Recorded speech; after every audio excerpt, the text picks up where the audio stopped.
The Second Coming of Don Quixote by Daniel Perley. Scroll 2. The First Sermon of the Great W.O. Wikacy. The Van Buren Homeless Shelter, a division of the YMCA, began its daily routine at precisely 8 a.m. Staff members moved with practiced efficiency, rustling out the day's population, making sure every guest packed their belongings and vacated the premises.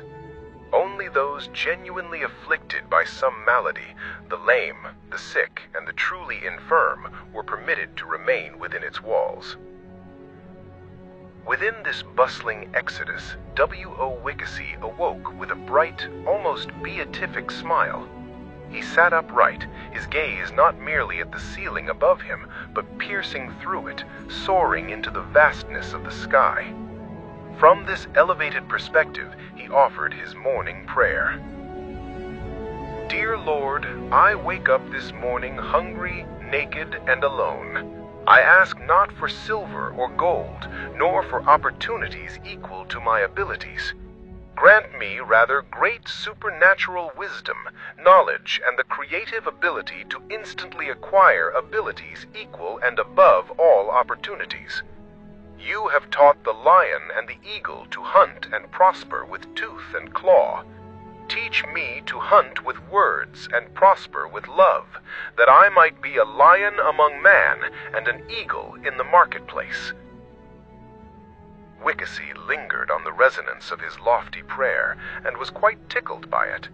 He mused to himself, as the great philosopher Schopenhauer observed, that every true genius finds unparalleled delight in the creativity and wisdom, even the sheer grandeur of their own monologues. For such a mind, no external entertainment can rival the epic events unfolding each minute within its own mental theater. Feeling immensely strengthened in his purpose, Wikacy meticulously dressed and prepared himself to meet the day's quest, whatever it might bring. Suddenly, a sharp, insistent beep cut through his serene resolve. His ankle monitor. He glanced down, noting the power outlet to which it had been connected was now visibly loose. A chilling realization struck him. He needed to act quickly to ensure the device, a literal chain around his ankle, remained charged. Failure to do so would undoubtedly lead to a warrant for his arrest. Near the shelter's exit stood the designated bouncer, a professional man of about 50. He wore glasses, a crisp shirt and tie, and shoes that gleamed with a practiced polish. "Sir," Wikacy beamed, striding towards him with unshakable confidence, "I need to rest a spell in this thine lobby and charge this mine ankle mark of the beast, lest I shake heaven and earth upon the next magnificent and lofty demonstration of the power of heaven. And if thou dost hear or feel the ground shake upon my arrest, take heart and be strengthened in your spirit, for it is not only earth that shakes, but heaven also." The gentleman with the tie stared at Wikacy, a profound mixture of astonishment and utter confusion clouding his features.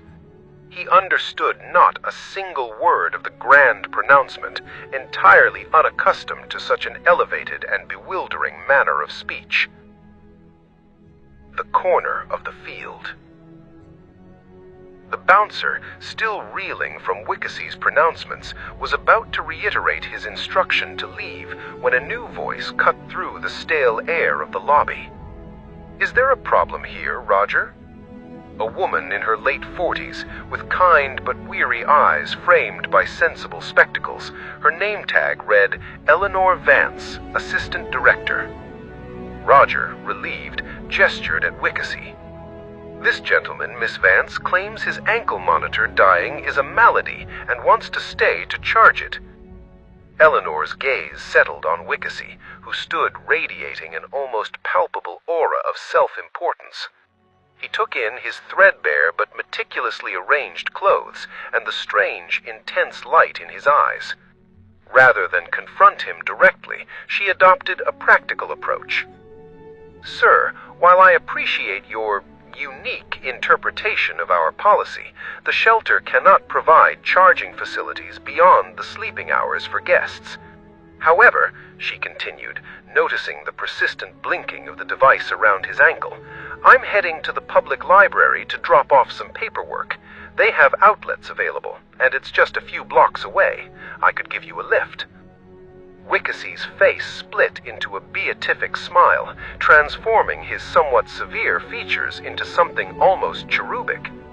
Ah, madam, a true Samaritan among the sons and daughters of man.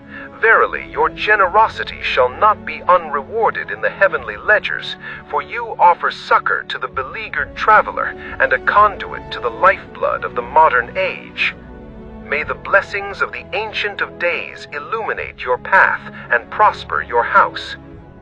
Eleanor, accustomed to a wide range of personalities in her line of work, simply offered a tight, polite smile and ushered him towards the exit. This way, sir. The sermon in the sedan. As they stepped out into the crisp morning air, Eleanor unlocked her older model sedan. Wikacy, with surprising agility, settled into the passenger seat. Eleanor started the engine, and immediately a low thrumming vibrated through the steering wheel. Her front right tire had developed an annoying wobble and vibration a few days ago. She sighed inwardly, adding mechanic to her mental to-do list. And indeed, madam, Wikacy boomed, oblivious to the car's ailment, or perhaps choosing to ignore it. Your act of grace reminds me of the ancient ordinance given to the children of Israel. For it was commanded in the harvest not to reap the corners of thy field, neither shalt thou gather every gleaning of thy harvest.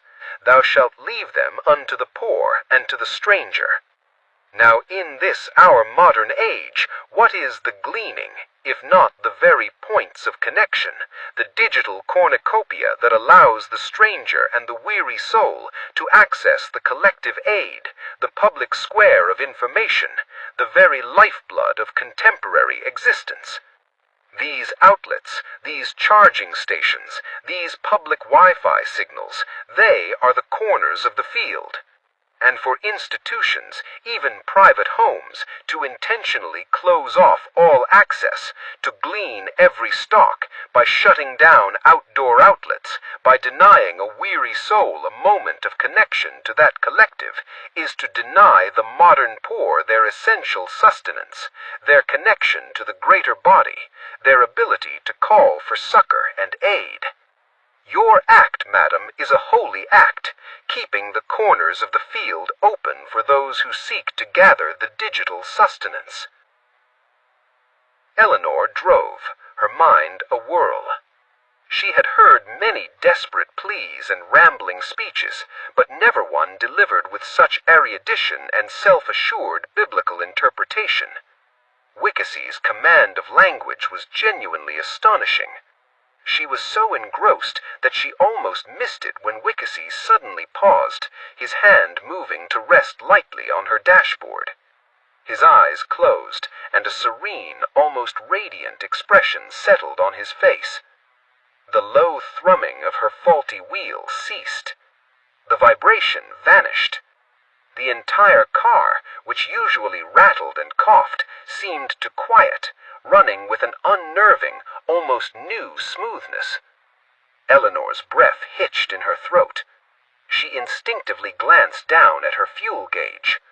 Moments ago, it had been hovering perilously close to E, promising an expensive and inconvenient stop. Now the needle rested firmly on F, a glorious, impossible full. Tears welled in Eleanor's eyes.